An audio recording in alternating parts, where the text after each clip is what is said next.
projet Gaïa, donc, qui est en fait plus qu'un projet, un projet abouti, puisque c'est en fait une mission spatiale, un satellite, qui observe, qui scanne tout le ciel, donc a été lancé en 2013 et qui depuis maintenant bientôt 10 ans fait des observations de tout le ciel.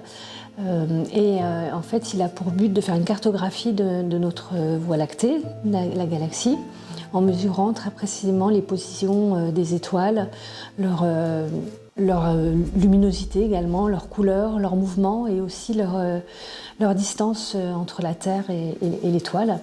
Et Gaïa produit des catalogues avec toutes ces données pour en presque 2 milliards d'étoiles, ce qui est quelque chose qui est vraiment sans précédent.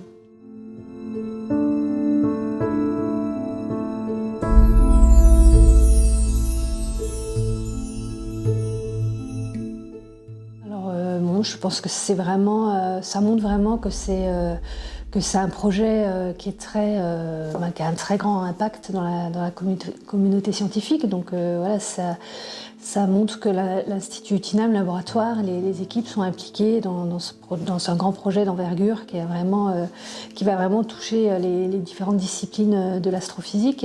C'est un prix qui est décerné par la Société d'astronomie américaine, donc c'est aussi pas anodin, sachant que c'est une mission européenne. Ça veut dire que voilà, il n'y a pas le pendant n'existe pas à la NASA et que c'est des données vraiment uniques qui servent aussi toute la communauté internationale, pas seulement européenne, mais aussi américaine.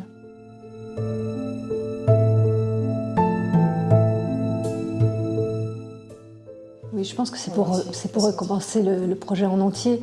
C'est en moyenne 3 publications qui sortent chaque jour qui utilisent les données Gaïa. Donc c'est vraiment énorme. Donc je pense que c'est vraiment effectivement l'impact de ces données et toutes les recherches qu'elles ont permis depuis que ces données sont publiées.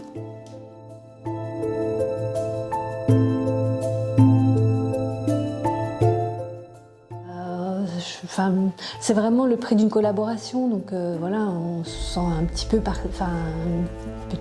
petite pièce du puzzle.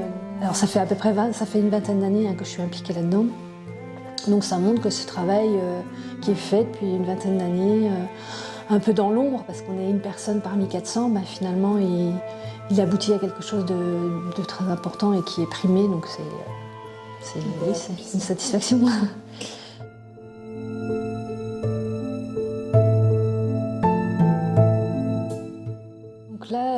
Le Gaïa devait fonctionner pendant 5 ans et il a été prolongé, il sera probablement prolongé pendant 10 ans, donc jusqu'en 2024, parce que ça marche très bien, c'est un succès énorme, il y a énormément de travaux qui sont faits à partir de ces données et puis comme il reste un petit peu de carburant pour le faire fonctionner, il va probablement être prolongé par l'ESA jusqu'en 2024. Et à chaque fois, donc c'est des catalogues, il y a plusieurs catalogues successifs qui sont publiés. Donc il y en a eu déjà 3, et on s'attend à ce qu'il y en ait encore 2. Et à chaque fois, les catalogues sont fabriqués avec plus d'observations, donc ils sont de plus en plus précis, avec des mesures plus précises sur plus d'étoiles, ce genre de choses. Donc là, on attend la suite, c'est probablement une publication d'un catalogue dans 2 ans, et puis peut-être le dernier catalogue dans 5 ou 6 ans.